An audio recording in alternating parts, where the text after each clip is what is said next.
My name's Mike Kelly. In 1982, I was Corporal Ned Kelly, a member of 2 Para. I fought at Goose Green and Wireless Ridge during the Falklands War.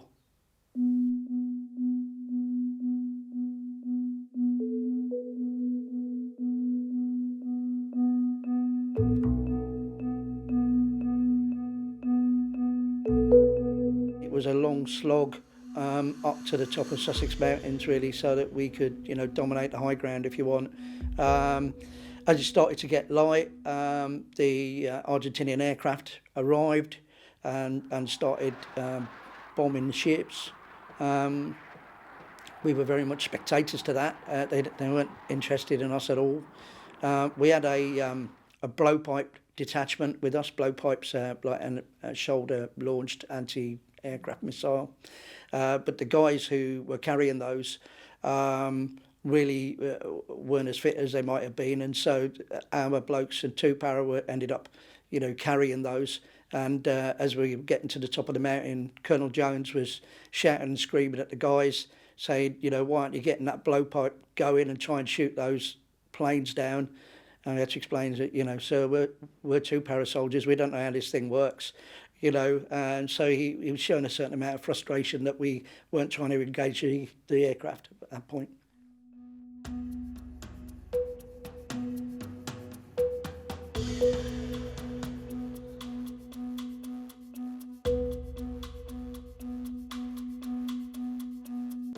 We went to a start line, and the forward company started moving off.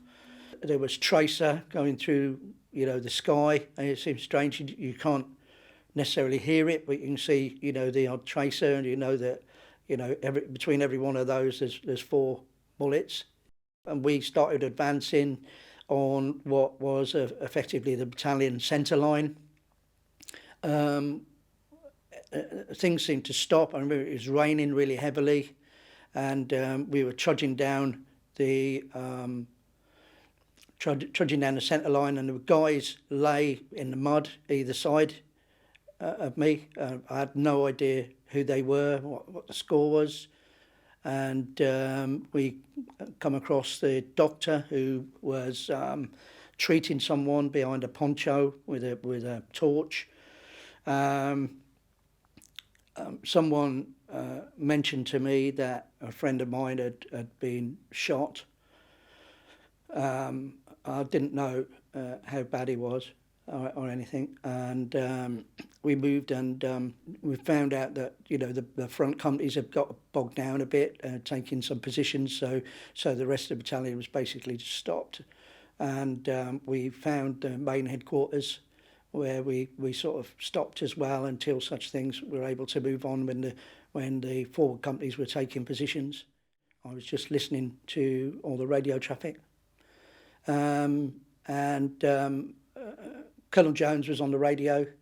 He was clearly frustrated, to say mildly. He was shouting and screaming, I want mortars, get me mortars, there are people dying up here. And I never heard him on the radio after that. Not long after that, I heard his radio operator come on the radio, and he said, sun rays down. I knew exactly what that meant. Chris Keeble came over to me and said, right, we're off. And I said, okay, boss. And we got a few other guys, and we picked up as much ammunition as we could carry.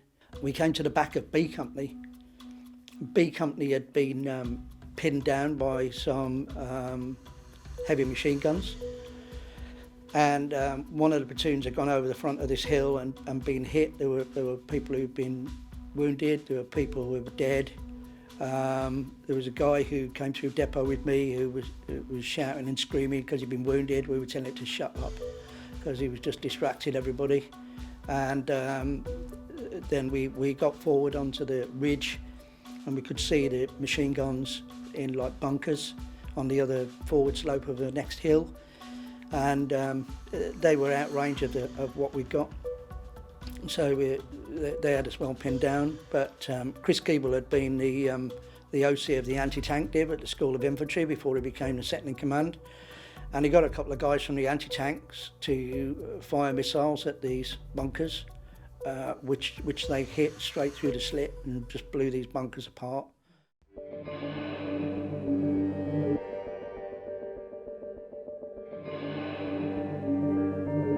At that point, a Pucara aircraft took off from on the airfield, and a guy engaged it with a blowpipe and shot it down, and it sort of crashed into, nearly at B Company actually, crashed into the field.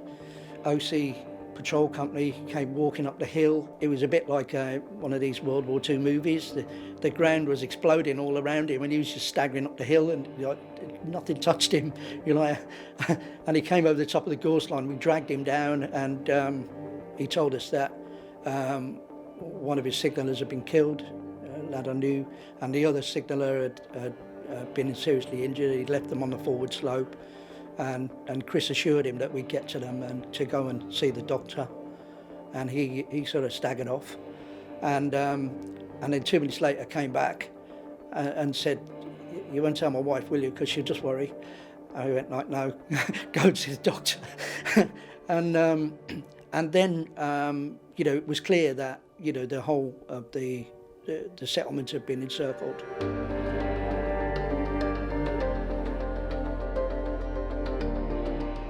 Put these waterproofs on to try and get some insulation between myself and the ground, and I fell asleep, and I remember having this dream, and I don't know what it was a dream about, but I remember having quite a nice dream, and I was really warm. I was like, this is really nice. And then I woke up and my feet were on fire, and because the peat was burning under us, it had melted my waterproofs to my ankles, and my feet were on fire. So that was me woken up. And then the next morning, Chris Keeble came to me and said, okay, we're going to go in the village now. And he said, we're going to go and negotiate a ceasefire, and their surrender. And he said, I want you to stay here, all right? And I promise you no one's going to shoot at you today. And I think I was quite sarcastic. And I said, oh, that'd be really nice. And off he went. We watched again from the gorse line, all these Argentinians come out, hundreds of them. We're like, who are these guys? Hundreds and hundreds of Argentinians came out, and they all stood in like a big hollow square, and they had a bit of a sing, and then all threw the weapons down, and they went back into the village. And me and a couple of blokes said, right, come on, we're off, because we saw Chris Keeble walking into the village. Come on, we're going to go and make sure he's all right.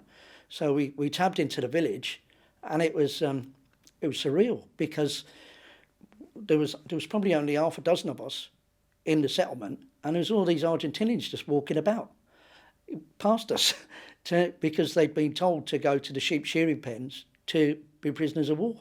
But, they were just ignoring us, and we were like, it's all a bit odd. The locals had been locked in the village hall, and they'd been kept in there for a month or something. Just had a couple of toilets and a sink, and the only person we allowed out was the sort of farm manager to go and get them food. So we went to the door, me and a couple of blokes. We opened the door and said, look, you can come out. You're free.